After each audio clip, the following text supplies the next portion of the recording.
Bonjour à tous, je fais cette petite vidéo pour les futurs professeurs stagiaires, ceux qui sont en M1 notamment, et pour les candidats libres également.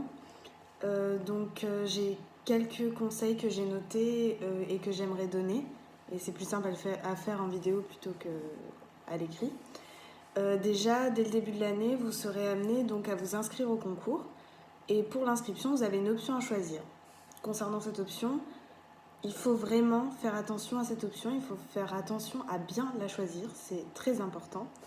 Donc vous avez la possibilité de choisir entre plusieurs options, donc le FLE, français en langue étrangère, et là vous choisissez le contexte, donc FLE ou FLS. La littérature et langue française, qui est l'option qui est la plus choisie en fait. Et vous avez donc cinéma, théâtre et latin. Donc FLE, littérature et langue française, cinéma, théâtre et latin.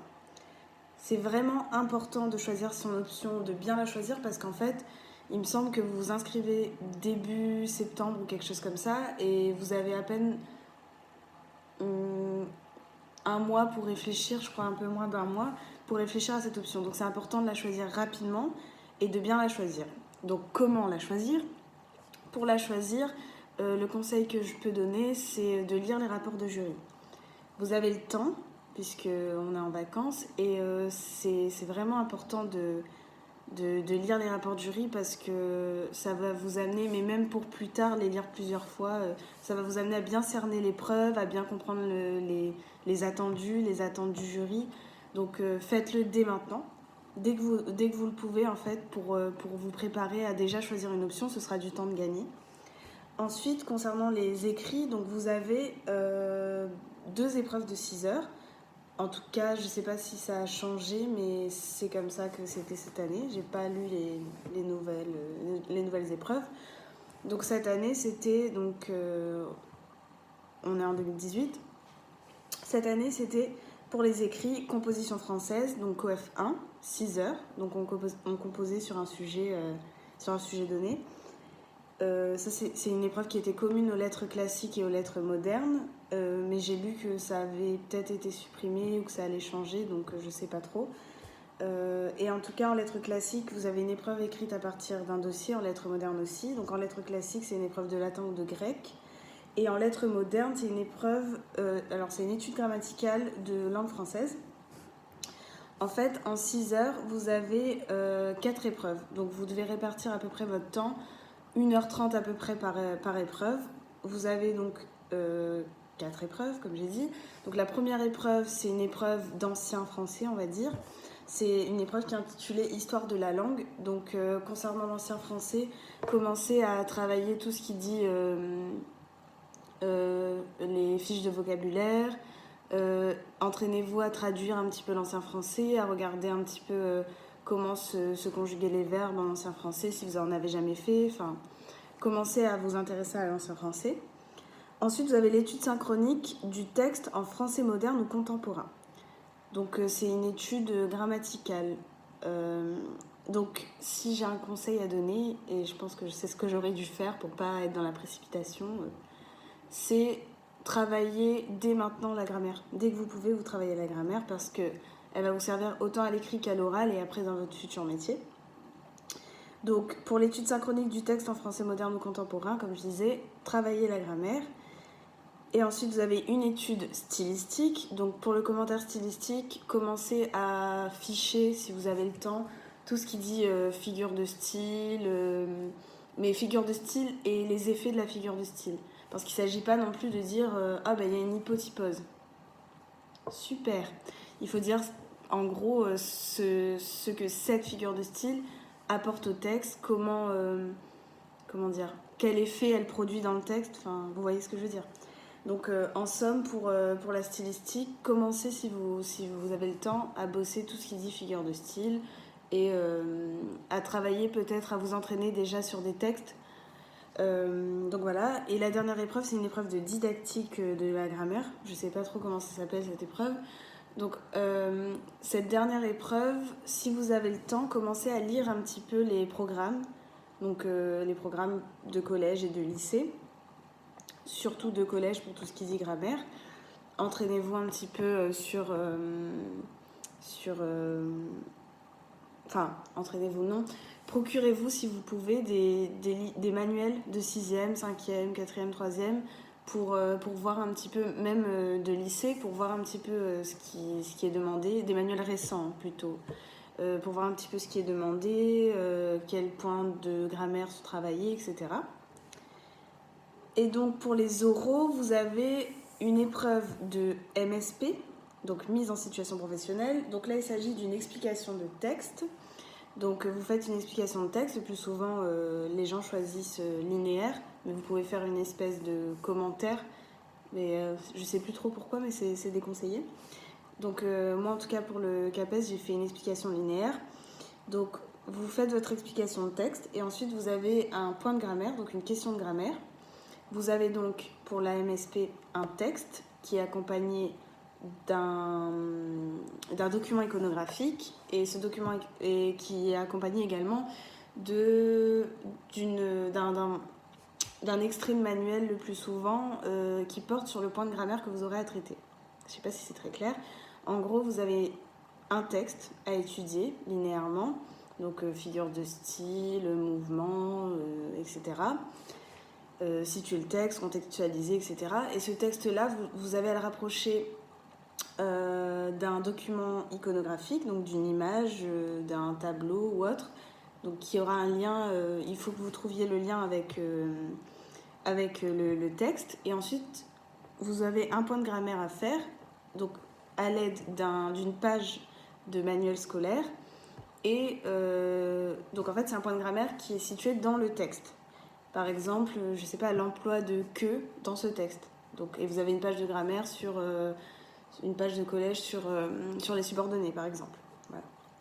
Donc ça, c'est l'épreuve de MSP. Donc l'épreuve de SP, c'est pour ça que c'est super important que vous la choisissiez, que vous choisissiez votre option rapidement, parce que quand vous aurez les écrits, il y aura les oraux, donc, et concernant les oraux, ah oui, pour l'épreuve de MSP, j'ai oublié de vous dire, c'est 3 heures de préparation et vous avez donc 40 minutes maximum de passage et 20 minutes de questions devant le jury. Ensuite, pour l'épreuve de ASP, analyse de situation professionnelle, vous avez pareil 3 heures de préparation, mais vous avez 30 minutes d'exposé et 30 minutes de questions avec le jury. Donc sachez que les 2 oraux sont coef 2, donc ils ne sont pas négligés. Donc le plus tôt vous y mettez, le mieux ce sera. Dernier petit point concernant les oraux, j'essaie de dire le maximum de choses. Oui, concernant les oraux, sachez que y a ce qu'on appelle une note plancher. C'est-à-dire que vous passez, vous parlez, voilà, 40 minutes, 30 minutes, et quand vous sortez, le jury vous met une note. Par exemple, il vous met 9 sur 20. Et là, vous sortez, et quand vous revenez, on passe à l'entretien du jury. Eh bien, cette note plancher ne bougera pas. Donc, vous garderez cette note. Donc, si vous partez de 9, si vous dites « Ah, j'ai été nul, etc. », ne baissez pas les bras. Quand vous reviendrez, vous pouvez qu'augmenter votre note. Donc, vous pouvez passer éventuellement d'un 9 à... par exemple, cette année, le président du jury nous a dit qu'une fille est passée d'un 7 à un 17. Donc, c'est pas négligeable, il faut vraiment pas baisser les bras. Donc voilà, donc en résumé, là puisque vous avez le temps, les conseils que je peux donner, c'est réviser votre grammaire, parce que c'est un gros morceau et que vous aurez de la grammaire autant à l'écrit qu'à l'oral. Donc commencez à revoir, si vous avez des doutes par exemple sur ce qu'est une proposition subordonnée relative, hop, on regarde, on fait une fiche, entraînez-vous régulièrement, tous les points de grammaire qui vous font vous questionner. Cherchez à vraiment enlever tous ces questionnements en fait. Faites en sorte d'avoir le maximum de facilité en grammaire parce que c'est quand même un gros morceau. Ensuite, commencez à lire dès maintenant les rapports de jury. Donc les rapports de jury, ça vous donnera non seulement des explications concernant les épreuves orales, ce qui est assez important, puisque ça vous permettra aussi de choisir votre option, mais ça vous donnera également des pistes et ça vous expliquera en détail les épreuves écrites. Si le rapport de jury de cette année au moment où vous voyez la vidéo n'est pas sorti, ce que vous pouvez faire, c'est regarder le rapport de jury de l'année précédente, ce qui pourra vous éclairer un petit peu sur les options après s'il n'y a pas de changement. Ensuite, quand vous aurez donc révisé votre grammaire, commencez à lire les rapports du jury. Ah oui, révisez les genres littéraires et les mouvements littéraires dès maintenant. Faites-vous une frise, je sais pas, une carte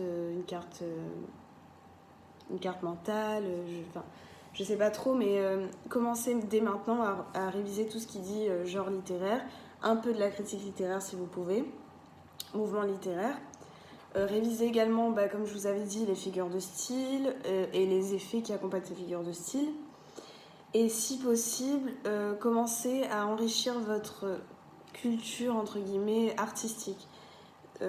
Par exemple, comme vous avez à l'oral un document iconographique, c'est bien d'avoir quelques notions, un vocabulaire qui est lié à la description, etc., de commencer à vous intéresser aux œuvres phares, aux tableaux, etc. Ça peut être qu'un avantage pour vous de savoir commenter un tableau, en fait. Commencez à lire les programmes scolaires, si vous avez le temps. Et pour les oraux comme pour les écrits, ne négligez pas les entraînements, parce que c'est assez important, vous avez très peu de temps. À l'oral, on peut se dire, aux oraux, on a 3 heures et 3 heures. Ouais, mais 3 heures, ça passe super vite, il y a énormément de choses à faire. Donc, entraînez-vous, faites-le en temps réel. Voilà, prenez 3 heures et faites des annales, etc. Donc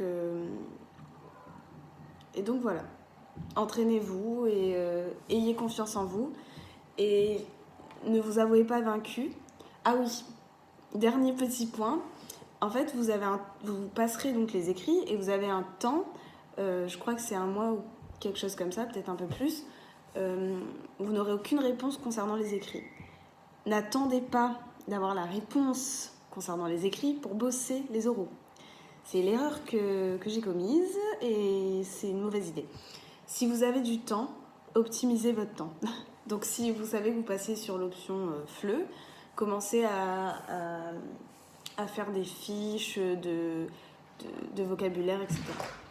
Voilà.